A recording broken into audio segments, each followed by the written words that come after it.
Kyoto, 1940s. In the back room of smoky gambling dens, Japan's most feared gangsters dealt out a very specific kind of playing card. They liked them fresh, crisp edges, hand-painted designs, and after every game, they'd throw the deck away. Not because they were careless, but because it stopped anyone from cheating. Those cards came from a small family business called Nintendo.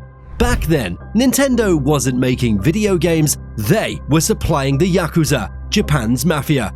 Yet, somehow, that same company would go on to create Mario, Pokemon, and the Game Boy, reshaping childhoods around the world. From gangsters' tables to the most powerful name in play. To see how Nintendo became one of the most iconic brands in the world, you have to go back more than a century. It's a story that begins before television, before home electronics, when an emperor still ruled the country, and certain games could get you arrested. It passes through 3 generations of the Yamauchi family, each finding new ways to keep the business alive. From paper cards to plastic toys, from arcade cabinets to consoles in millions of living rooms, Nintendo reinvented itself again and again. But the biggest twist was still ahead. In 1889, in the narrow streets of Kyoto, 29-year-old Fusajiro Yamauchi unlocked the door to a small shop and began handcrafting Hanafuda playing cards. Each card was made from pressed mulberry paper, layered for strength, and decorated with rich colors from flowers, berries, and leaves. The decks carried 12 suits: cranes, moons, blossoms, blades, each tied to a season. Japan's government had long outlawed most playing cards to curb gambling, but Hanafuda occupied a space between tradition and vice. Their designs, they were connected to cultural motifs, yet they were perfectly suited for betting games. The gambling halls of the Yakuza relied on a rule: every match used a fresh deck. New cards meant no markings, no suspicion. This consistent turnover, it made the gang steady customers. Fusajiro's work stood out for its sharp edges, deep colors, and durability. Couriers collected boxes of decks, cash passed across tables, and by nightfall, the cards were in play under drifting cigarette smoke. Some accounts suggest that Fusajiro's success in this market, it was a coincidence. Others, though, they believe he knew the cards were bound for the gambling halls, even naming his company, Nintendo Koppai, often translated as "leave luck to heaven," as a quiet nod to that world. Orders grew, Fusajiro expanded the workshop and hired artisans. In 1907, he secured a distribution deal with the Japan Tobacco and Salt Monopoly, placing Nintendo cards in stores across the country. Within a few years, Nintendo was the leading playing card brand in Japan. But Fusajiro faced a challenge outside his craft. There was no son to inherit the business. That single fact would trigger a chain of decisions that would redefine Nintendo's future. By the late 1920s, Nintendo's Hanafuda decks were sold in stores from Hokkaido to Okinawa, displayed in neat stacks behind polished shop counters. But Fusajiro Yamauchi was nearing 70, and there was a question no one could ignore: who would take over? In Japan, tradition dictated the business would pass to a son. Fusajiro had none. His solution was unconventional, but not unheard of: arrange for his daughter to marry a man capable of running the company.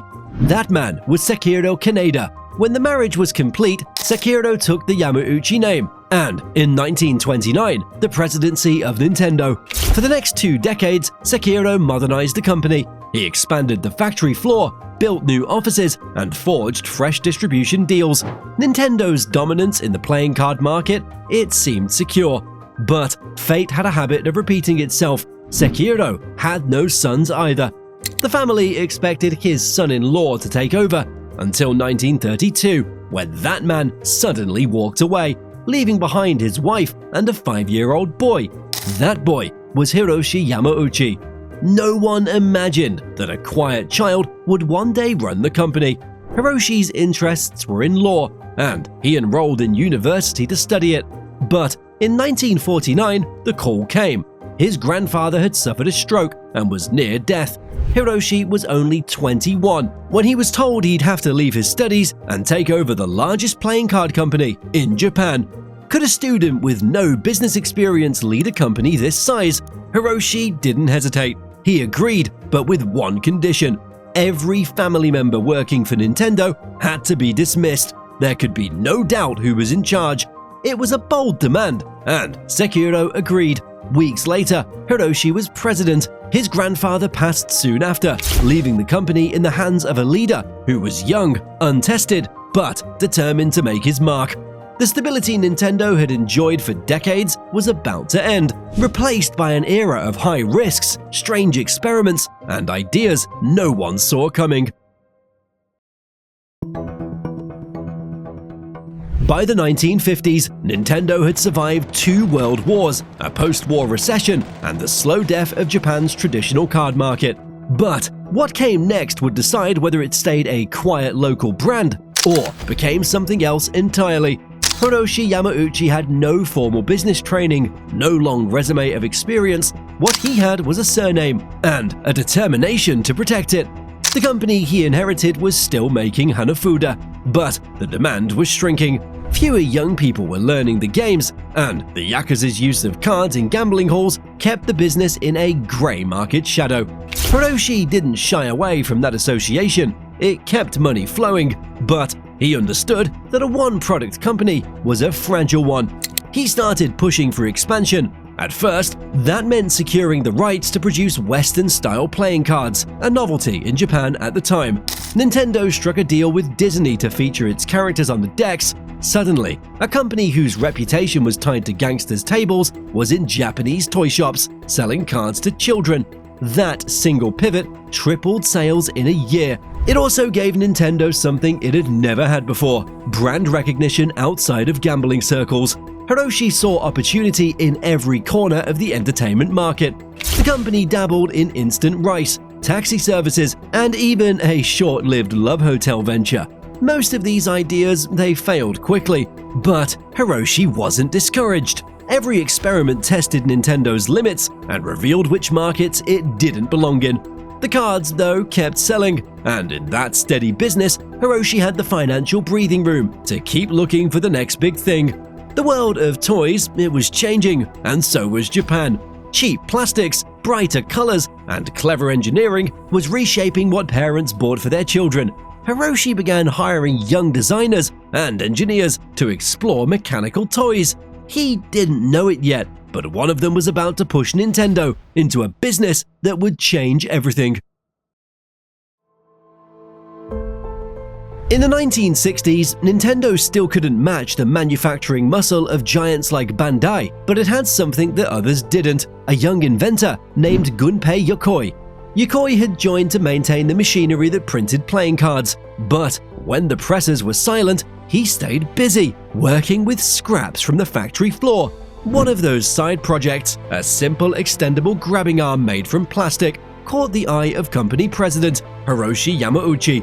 Hiroshi ordered it into production, marketed as the Ultra Hand. It became a nationwide hit. For the first time, Nintendo was creating its toys, playful, affordable, and distinct enough to stand alongside the country's biggest brands. Yokoi followed with the Ultrascope, a periscope for kids, and the Love Tester, a novelty gadget that claimed to measure romantic compatibility. By the end of the decade, toy development had become a central pillar of the business.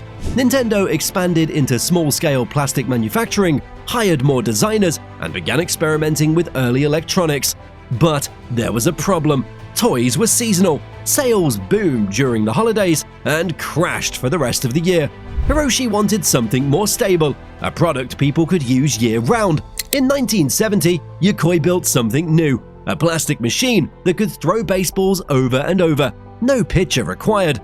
The Ultra Machine became a favorite in living rooms and backyards across Japan. It wasn't a seasonal toy. It stayed out. It kept people playing, and for Nintendo, it proved that the right idea could hold attention long after the wrapping paper was gone. The question was, what else could? Nintendo shifted to electronics in the early 1970s as Japan's toy market filled with battery-powered gadgets, light-up games, and imports from the United States. The next big thing would need wiring, not just wood or plastic. Gunpei Yokoi and a small team began experimenting with electric motors, light sensors, and sound effects. Their creations, they were still simple, tabletop games, novelty devices, but each one pulled Nintendo closer to a new kind of product. That search led to a breakthrough, combining toys with real-life skills, allowing for safe practice indoors without needing a partner. In 1973, Nintendo unveiled the laser clay shooting system, a full-scale shooting gallery that used light guns to hit moving targets projected on a screen. Installed in bowling alleys and other venues, it was marketed to adults as well as families. For a moment, it looked like Nintendo had found its next Ultra Machine, a year-round attraction. But the timing was cruel. The oil crisis hit Japan that same year, cutting into leisure spending. Bowling alleys closed. Many laser clay systems were scrapped before they had a chance to prove themselves. The setback, though, it didn't end the dream. If anything, it sharpened the lesson. A year-round product had to be affordable, compact, and fit into people's homes. Nintendo was getting closer. The Ultra Machine had opened the door. Now, they just had to find the product that would walk through it and never leave. On a bullet train in the late 70s, Gunpei Yokoi watched a businessman casually tapping at a calculator. The moment was stuck. What if a device that simple could play a game anywhere, on a commute, at lunch, before bed? A handheld that ran on watch batteries, lived in a coat pocket, and switched on in an instant. In 1980, Nintendo shipped the first Game & Watch, a tiny LCD screen, simple controls, self-contained games like Ball, Fire, and Octopus. No cartridges yet, just clean, elegant time killers that people could play in short bursts all day. Sales spiked. A clamshell multi-screen design arrived, 2 displays stacked like a little book, and suddenly the idea of portable gaming felt inevitable. Arcades were booming, Space Invaders devoured coins and drew crowds into smoky halls from Tokyo to New York. Nintendo wanted in. They rushed out Radar Scope, a bright, fast shooter with a curved horizon. In Japan, it did fine. In America, it stalled. 3,000 cabinets sat unsold in warehouses. Rent loomed. In a small US office with 6 staff and the smell of fresh wood polish, Nintendo of America needed a miracle. Back in Kyoto, a young designer named Shigeru Miyamoto got the call. He wasn't trained as an engineer. He liked characters, stories, and play. He sketched an ape, a woman trapped at the top of a scaffold, and a worker who could run and jump. Barrels rolled, ladders tempted. 4 short stages, each built to make you drop another coin. They flashed the new game onto radar scope boards and wheeled a few prototypes into Seattle bars. Within days, bartenders were emptying coin boxes with both hands. The sign above the cabinet read Donkey Kong. The hero had no name at first, just Jumpman in the code. Then, someone in the US office joked about their loud landlord with the thick mustache who kept demanding back rent. The nickname stuck. Mario was born. Shipments ramped. Arcades filled. Over 2 years, Donkey Kong generated hundreds of millions of dollars in quarters and turned Nintendo from a hopeful toy maker into a serious force in video games. Miyamoto kept building, and another character, the princess who needed rescuing, hinted at a larger world waiting off-screen. The company had finally found what it had been chasing since the Ultra Machine, and success this loud was going to attract attention. Donkey Kong proved that characters and stories could pull players in and keep them hooked. But arcades, they had limits. To create something that lasted, Nintendo had to bring that experience into the home. In 1983, Japan got the family computer, the Famicom, small, cream, and red, with controllers built in. It offered more than short arcade bursts. Players could save progress, return to worlds, and spend hours on adventures that didn't have to end when the coins ran out. 2 years later, the same technology crossed the Pacific under a new name, the Nintendo Entertainment System. Packaged as a family-friendly entertainment system, it arrived with a showcase game, Super Mario Bros., that set a new standard for play. Mario's leaps, secret passages, and bright landscapes turned the console into a fixture beneath millions of TVs. While living rooms lit up with the NES screens, Gunpei Yokoi's team worked on a way to carry that same magic anywhere. In 1989, they introduced the Game Boy, a sturdy, pocket-sized console paired with Tetris, a game as universal as the shapes on its screen. Its simplicity made it a constant travel companion, and when Pokémon followed in 1996, the Game Boy became a cultural phenomenon. Players traded creatures, battled friends, and brought Nintendo's worlds into the everyday. That same year, the Nintendo 64 put true 3D worlds in living rooms. Super Mario 64 let the players explore open landscapes with new freedom, while The Legend of Zelda: Ocarina of Time set a new standard for adventure gaming. The N64 cemented Nintendo's role in shaping 3D play. A decade later, in 2006, Nintendo expanded the definition of who could play. The Wii, with its motion-sensing controller, made swinging a tennis racket or rolling a bowling ball as simple as moving your hand.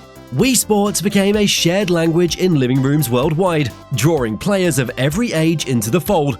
The next transformation came in 2017 with the Nintendo Switch, a single device that could dock to a television or travel as a handheld. It united Nintendo's strengths, home console depth, and portable freedom into one form. The Legend of Zelda: Breath of the Wild and Super Mario Odyssey launched alongside it, each a vast playground of possibility, and the Switch quickly became one of the fastest-selling systems in history.